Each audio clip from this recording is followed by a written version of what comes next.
Good morning. We have already studied Shelley's poem, The Cloud.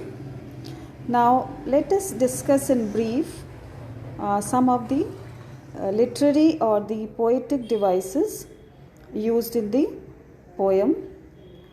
As we have seen that there are 6 stanzas in this poem, with each stanza having different verses in it. So we call it a free verse. Free verse is a type of poetry that does not contain patterns of any fixed rhyme or meter. So this is a free verse poem and there is no strict rhyme or meter as we have seen in the poem. Now, as far as the literary devices is concerned, they are tools that a writer or a poet uses to present his idea, feelings and emotions, and in turn make the text more appealing to his readers. So in this poem also we see that Shelley has used some literary devices to make it all the more appealing and interesting for the readers. First of all, we see that she has used consonants. It may be a new word for you, consonants. Consonants is the repetition of consonant sounds in the same line. As you all must be knowing that in English language, we have 24 consonant sounds.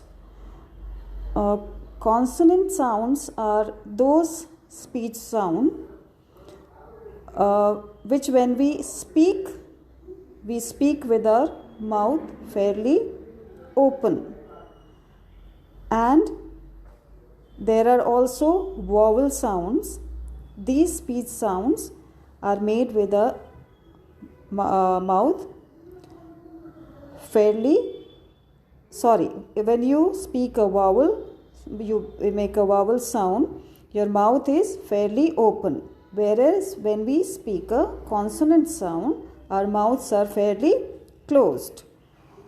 So in this poem also, we see that there is a repetition of consonant sounds. You will know what are consonant sounds. For example, we'll take the sound of L. In this line, I wield the flail of the lashing hail. There is a repetition of the consonant L.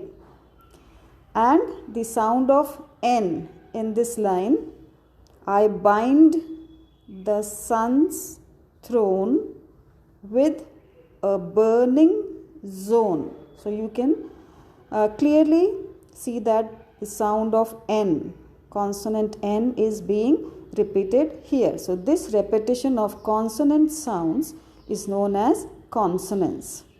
Similarly, there comes the assonance. Assonance is also a unity of sounds.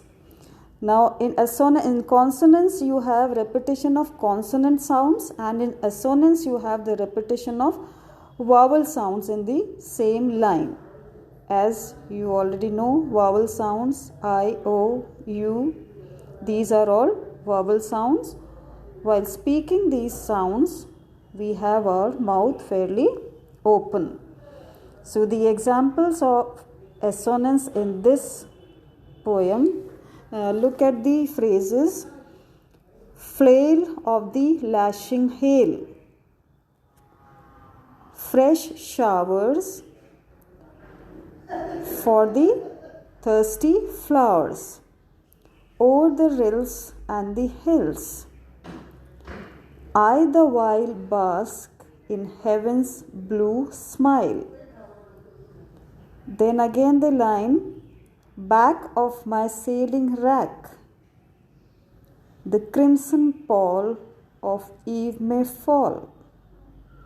Now, this assonance helps the poem achieve emphasis and cohesion in the word stretch.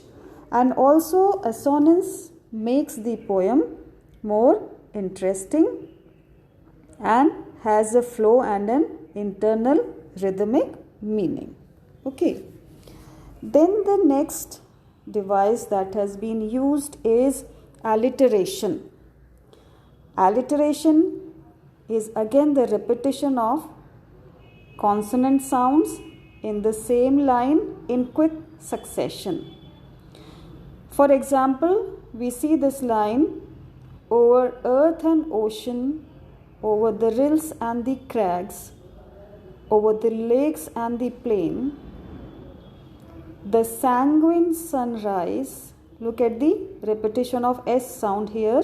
The sanguine sunrise with his meteor eyes, and the sounds of G and F in these lines, glides glimmering over my fleece like floor, and the sound of CH in when the powers of the air are chained to my chair. So do you get the point? The repetition of CH sound in this line. This gives an intensity and makes the poem interesting also. Then we come to another literary device which is known as enjambment. ENJAMBMENT. Now, enjambment is a literary device in which a line of poem it carries its idea or thought over to the next line. Means the idea is continued in the next line also without a grammatical pause. That is known as enjambment. For example, I bear light shade for the leaves when laid, and without any pause the idea is continued over to the next line, in their noonday dreams. So this is an example of enjambment. Next we see that there is also a use of hyperbole. HYPERBOLE. hyperbole, जिसे हम बोलते हैं exaggeration या अतिशयोक्ति का प्रयोग. So hyperbole is a device used to exaggerate a statement for the sake of emphasis.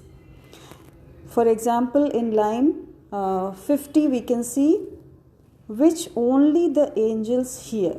So in this line it is exaggerated as if the heavenly creatures can only hear the sound of the lightning and thunders in the sky. Clear? Then there is use of imagery, which we shall discuss in detail in our next video. Imagery is used to make readers perceive things involving all their 5 senses. For example, glides glimmering over my fleece-like floor. So many examples. I bind the sun's throne with the burning zone. The volcanoes are dim and the stars reel and swim. Okay, so these are just a few examples of imagery. We shall discuss it later on. Next is the use of personification by the poetess. Now, personification, as we call it, manavikaran, to give human qualities to inanimate objects. So here in this poem, we all have seen that this inanimate object is the cloud, and the cloud is personified through the poem. For example, I bring fresh showers for the thirsting flowers. Then he says, I am the daughter of earth and water, and I silently laugh at my own cenotaph.